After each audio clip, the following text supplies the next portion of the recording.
Today I have a very special treat for you guys. As you can see behind me, and as you can tell by the title and thumbnail, we have a 2023 Z06 Corvette. In the past 2 years, we've made a ton of videos on the C8, and I've been telling you, just wait till you guys get to see the Z06 and ZR1. Well, today we have one of the first access moments to the Z06. We're gonna walk around it. I'm gonna tell you guys what you need to know, what the main differences are between the Z06 and just the standard Stingray. And of course, we're gonna try and get the earliest allocation possible to back up our VIN 16 of the C8. Without further ado, let me give you guys a walk around the car.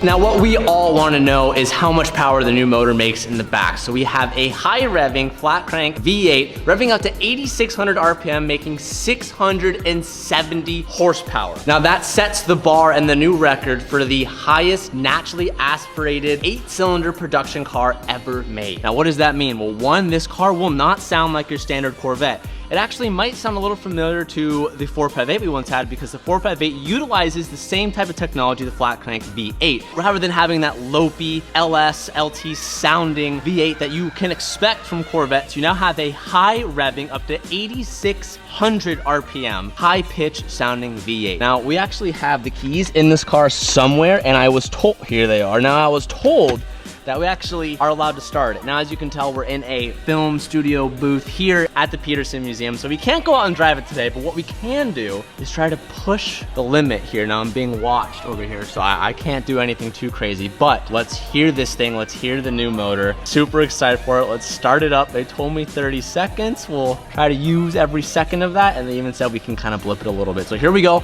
We're gonna start it for the first time. You guys are seeing this for the first time as I am, and actually, as you can tell, this is nearly the same exact build that we have on our C8. We have the black interior, yellow stitching. These are the same competition seats. There's a little bit more carbon, which some of you guys might be able to pick up. One thing we're looking at that is different is this new steering wheel. Now, we'll dive into that in a little bit, but you have the carbon fiber on the wheel, suede on the handles. Okay, here we go. First startup. Let's see how it sounds.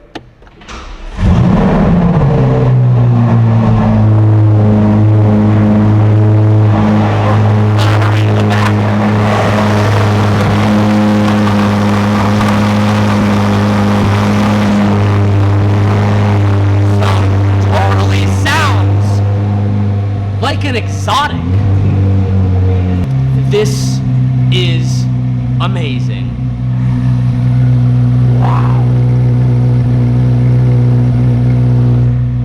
First startup, first impressions. That does not sound like a Corvette.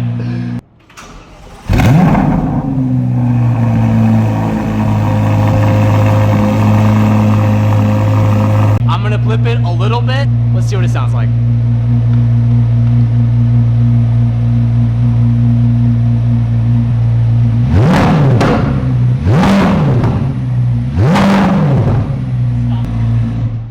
Now, of course, because the car isn't all the way warm yet, it's not gonna let us rev any farther. That's probably the limits of what I'm allowed to do, which we will definitely take. That does not sound like your typical V8. That is amazing. Now, this car is wrapped in Accelerate Yellow. Looks fantastic, but off the bat, you can notice way more carbon up front. You even have some canards on the sides. You can't hide the fact that this thing has carbon ceramic brakes and carbon fiber wheels, carbon fiber side skirts. The boomerang on the side now is actually a fair bit different. As you guys know, the Street Hunter one, we extended it towards the side skirt here. Now you kind of have an extended boomerang that kind of goes towards the rear quarter. Talking about the rear quarter, this car is wider than stock, and you have 40 mils extra width in the rear, and on the front you have 30 mil extra. What's really cool is our Street Hunter kit actually adds similar width to the front and rear, and you can almost see the Street Hunter wide body styling. You kind of have the front fender kind of bleeds and molds together without, you know, just like we have the no hardware showing on our kit, same exact thing. And then on the rear you almost have a C8R style, Street Hunter style rainbow flare. You can actually see it's molded into the rear, which looks super good. Now, because you have wider fenders. That means you can obviously run wider tires. Now this is one of the widest tires I've seen come from factory, coming in at a 345 on a 21-inch wheel. And in the front, I believe it was a 275/20. That's absolutely absurd. Now coming to the rear of the car, you can now see they changed the exhaust styling to be a 4-tip center exit, which in my opinion is absolutely great. Kind of a tip of the hat to the C7 there. And in the rear, let me go ahead and pop the hatch. Now, everything on the interior is pretty much still the same. It's just like any other Z06, ZR1 as they follow that model of the Corvette. So all the buttons are the same. Everything's exactly where you think it would be. But now you have a whole new power plant in the rear. This thing is absolutely beautiful. Could there be room for turbos? Absolutely. Would you want to turbo this? In my opinion, honestly, probably not. This now has the high pitch, high revving sound that I don't think you'd ever want to get rid of. And if you were to buy a Z06, you would probably buy it for the purpose of having the naturally aspirated flat crank in the back. In my opinion, you wouldn't want to ruin that on the Z06. You'd want to keep it all NA so you can actually just enjoy all of that. Diffuser is pretty much the same thing as it was on the C8 Stingray, except that now the center exit kind of just bulges out of the rear. Actually, the rear bumper, I think, is a little different. It is because it's wider. Now, actually, this is my first time noticing this. This is really cool. Some active arrow in the rear bumper. That's awesome. And the normal C8 doesn't have this rectangle boomerang style grille. It's actually more of like a straight up square. Now, what I don't know is exact details on when this is supposed to launch and how much it's gonna be, which I know a lot of us are curious about. Now, they told me this is roughly supposed to launch around summer of 2022, and pricing, you can expect it to be what your normal Z06 jump would be off of the standard chassis. Fortunately, I am running out of time with this car. I have, as of right now, about 9 more minutes with it. So before I get more video shots and get some more stuff about this car, I'm gonna go ahead and have Sprinter start the car up one more time because I can't emphasize this enough. Just the way this thing sounds at startup with a factory exhaust. Now this is actually something that I'd be really curious to put a decibel reader behind, because you know there are some cars that come from factory that have a pretty high decibel reading that California CHP does not like to see. So this definitely would be a really cool car to test that out with. But go ahead, Sprinter, start it up. I want you guys to hear this again from a raw startup.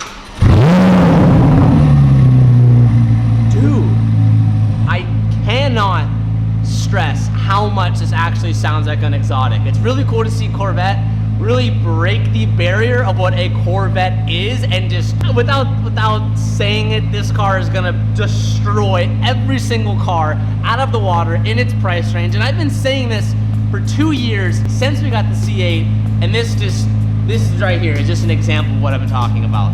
I don't know when we'll be able to get behind the wheel of one of these and actually get to drive it and get to know more about it. But from what I've seen so far today, I want to say thank you for Chevy for giving me the opportunity to come and see this car. I was very honored when they reached out, and I'm glad they did because I cannot wait to get our hands on one of these. Excuse me, miss.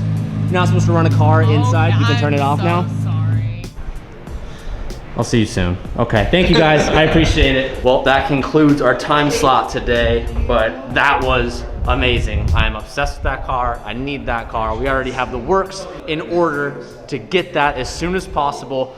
I'm working on trying to get VIN number 16 again. If I can get an earlier one, I definitely will. But I talked to the right people today to put in the right word to try to ensure so we can make that happen, because getting 2 at VIN 16 would be absolutely amazing. And because we're at the museum, I'll give you guys a little sneak peek of what's actually here, because this place is amazing. Scale model of Lightning McQueen. That's pretty awesome. This is absurd. Carbon fiber body Ford GT. About this car is that it actually has a complete pass-through for aerodynamics. That literally goes through the rear end of the car. The coolest cars here, Sabrina has absolutely zero idea of what it is. I do. It's a 1996 McLaren F1 GTR chassis. That's what it is. That's exactly right. That is so cool. We didn't have official tickets, so we kind of just got booted out of there, but that was amazing. They're doing so many showings today. There's a bunch of really cool cars here. There's a GTR right there, my favorite color ever. And there are a ton of C8 Corvettes here in the parking lot because everyone's trying to see the Z06. There's actually another Accelerate Yellow right there. That is pretty cool. Actually, the C8 R edition. That is really awesome. And we gotta go because I parked our big monster truck in a compact parking spot, and it's definitely not allowed to do that, so let's get out of here. Today's video is pretty brief and short, but I wanted to bring you guys this video as soon as I physically could, so I just edited this video on the way home. This was a pretty last minute ordeal, so thank you to Corvette, thank you to Chevrolet for making that happen. I know you guys really wanted to see it, and without them it wouldn't have all come together. So like I said, wanted to pump this out as soon as I could because I don't think there's too much information about this car out there, so hopefully I filled in some of the questions you guys wanted to know. Okay, I will see you guys very, very soon. Thank you so much for watching. Peace out, and keep moving forward.